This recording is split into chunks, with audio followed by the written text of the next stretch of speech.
My name is Marvin Laurie, and I'm a student at Jones Technical Institute.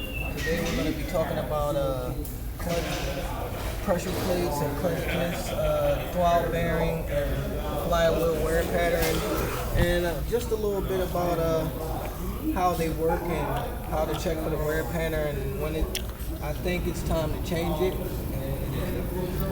So today we did check for the run out on this flywheel, and as you can see that the flywheel has been burnt severely, and you could resurface it, but I would say just replace that because it's really burned, and plus you have these notches here and it'd be hard to find a tool that could really resurface it. Right here we had the dial indicator, the specs were 3000s.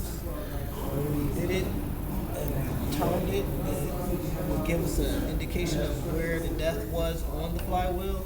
It was at 2000s, but still, that's a good reading. I still would say change it because it's been burned severely. Right here we have the disc plate, which has burned the flywheel. The clutch disc plate sits on the flywheel. The motor gives power. And we have the pressure plate here that presses on the disc of the clutch. And the power comes from the engine and goes to the transmission, which sends power down the axle to give the wheels power. As you can see, the clutch disc plate is not too bad, but it's worn. And I would say since we have it off, it's not fairly new. I would change this as well. And on this pressure plate, as you can see on both sides, is similar to the flywheel. It's been burned severely. You could do the same thing to the flywheel as you could to this pressure plate. You could resurface it, which it would be easier to resurface this than the flywheel. Check the flywheel for cracks and bends on the pressure plates here. Check the contact surface where this push bearing goes, just to make sure everything is working properly. I checked it. I think this should be changed as well. It's not in very good shape.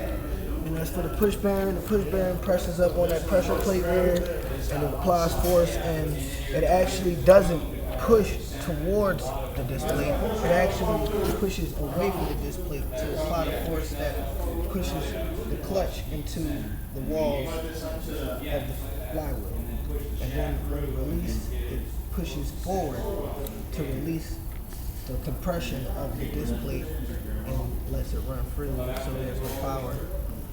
This push bearing is the bearing is okay, but as you can see, the linkages are really bent, and it's a lot of crud and stuff on it. If it was my car, it would be a lot of money, so I would say change this as well. Basically, that's the basis of a manual clutch on a 1997 Chevy Z24.